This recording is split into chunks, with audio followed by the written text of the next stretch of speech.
Hi folks, today I've been testing out a new lever that we've been working on. This is a new one here. This is my old one that I've been using for the last probably 5 years on different bikes. And this is a stock lever. Okay, so this lever is adjustable, so you can adjust it quite easily where it's going to sit for your fingers. Just through this bit here, and that does affect, of course, where your clutch is going to engage. Now, the stock lever does the same thing through this adjustment. Sort of, kind of. It's not quite as precise as what this is, but this is harder to set up than what that is. Now, given that it's pretty much exactly the same length, it has the same leverage. So this lever is going to work the same as this lever, but this lever, I feel, had a slightly better spot where your finger sits on it. And also I grind the end off, or cut the end off, and make it so it's got a little bit of a rounded edge there, so obviously it doesn't hurt anyone, but then that way it can pass through your other two fingers if you're pulling it right in. Because when you're riding, it's easier to pull it right in than halfway out, because then it's actually less pressure to just pull it right in and hold it in sometimes. But this is a new lever that I've been testing out, and it's interesting because it's quite a bit shorter. This is a stock lever, and I'll just try and sit it on top somehow. Ha! It's quite a bit shorter. Oh, here we go. It's slippery as. You can see here it's quite a bit shorter. So that's on top. Actually, it's right back here. So that's how much shorter it is. And you would think it would have less leverage than the stock lever.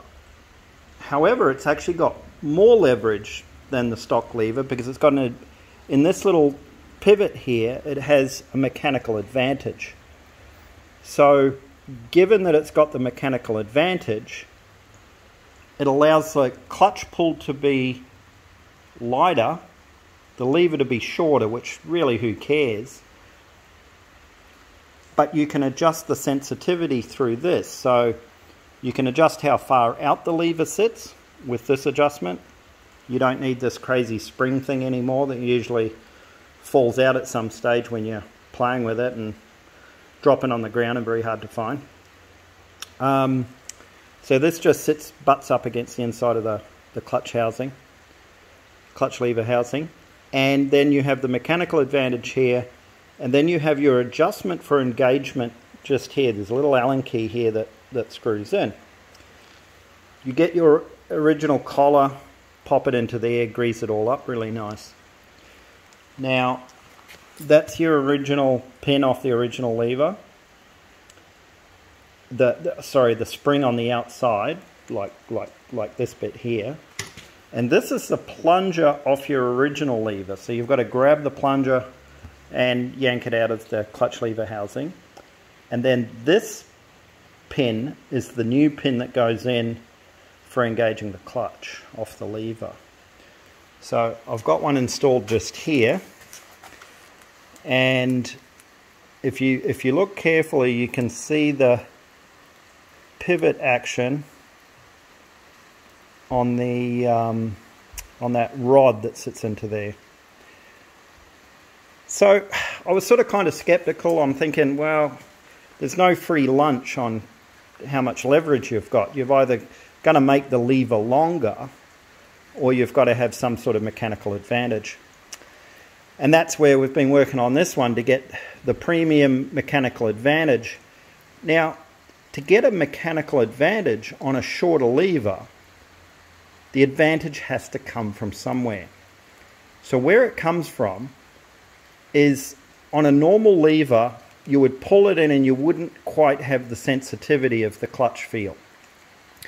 You would have to be much smaller movements for whether it's engaged or disengaged.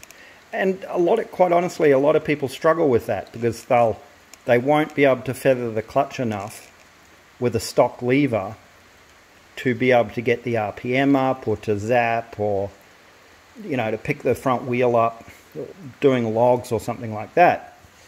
So what this does is it actually gears down the movement. So by gearing down the movement, instead of only moving the clutch lever this much for full disengagement, you've got to move it more for disengagement. Now, that's how you're actually getting the mechanical advantage. You're using more of the stroke. So you end up with, and look, I've only ridden it on one ride, so I've just gone out and tested it now just to see how it's working and adjust it up. I've ended up riding purely with one finger. So you can see here I've got it adjusted in a fair bit on the handlebars, and I'm using just one finger, and it fits really nicely past the other finger. If I'm getting tired, I'll easily be able to use two fingers and just sort of grab the end of it with the other finger. But I went and did the enduro cross track here and some other trails, and it was working sweet. I did have to adjust it very, very carefully. So the first thing I did was try and get it fairly close with how far out it sits when my hand is not on the grip. And then it was a matter of adjusting the engagement point, which I ended up screwing the little plunger here in quite a bit from what it comes stock. Obviously when it's stock, you get the lever, it's got to be set up. So I ended up adjusting that in a fair bit, and it's got a really nice feel to it. Because I'm used to the stock length lever for 2 years, or way longer than two years, this takes a little bit more to get used to. So I did some zaps, as I say, did the enduro cross track and some logs, and you've just got to put a little bit more movement into the lever to be able to get the same result. So it's going to be quite neat to use this lever feathering it up hills and up really tricky stuff, where if you're a little bit tired, you'll end up doing bigger movements. With this, it's not going to relay those bigger movements through to the bike quite so quick. Now, I believe there's other levers on the market that have a similar sort of kind of setup, like a mechanical advantage.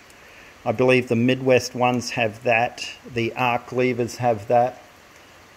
We just wanted to sort of find one of our own that had a really nice feel and nice adjustment and fits up really nice. And I think we've sorted it out now. Kind of strange that it's so much shorter, but it's got that advantage.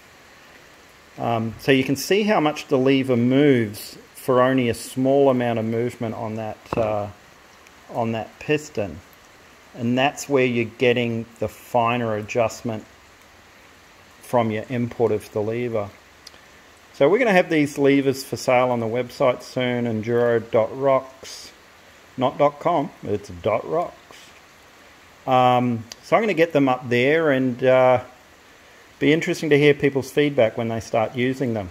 But just remember, if you do adjust it wrong, you could be in a situation when you've adjusted too much, and it might be actually trying to disengage the clutch when it's fully out. So I would be very careful when adjusting it and making sure that it's fully disengaged when it's right out, or else you're going to end up running into problems. Because you're using more of the stroke, that means that you have to be more careful that you're not partially disengaging the clutch when the lever is fully out. I've seen some friends that have been running a similar sort of lever, like the Midwest one, and have been burning out clutches. And I think it's purely because they haven't spent the time to adjust the lever properly. I'll also be going along and putting it in a high gear and really loading the bike up to make sure I'm getting that good clutch engagement. Because the last thing I want to do is be burning out clutches in 100 hours, right? So yeah, that's the new lever. This is this plunger fits. I just greased it up, and then it slides into. Whoops, no, it's hard to. hard to get it there, but it just slides into there. It seems to be the same size as that one, but this one's got a little collar on it for the seal. But it didn't seem to matter. It seemed to seal up quite well when I pushed it into the rubber grommet that's inside the lever. So yeah, if you're after a lever that's got a better feel for the clutch, the clutch isn't so much sort of just on and off, or your tiny little movements are causing a large amount of clutch engagement or disengagement, then this is something that might be of interest to you. It also does give a lighter clutch feel. So I've just ridden and used one finger for the whole ride, as I say, enduro cross track, and then out into some bush trails, and I found it to be really good just with one finger. Now I'd usually ride with one finger anyway to a point, but then after a while you get tired, or you want to just hold the clutch, and you'll end up sometimes grab it with two, but I didn't need to do that. So yeah, interesting. Any questions, just ask. ETA on these is going to probably be another month or so. So it is August 2021 now. I'm going to probably have them mid-September, and you really only need to do the clutch side. I'm going to see if they are interchangeable with the brake side. I'm not even sure if they are. I've heard that you can make them fit, but until I've confirmed that, it will be just for the clutch side. Okay, thanks folks. Bye.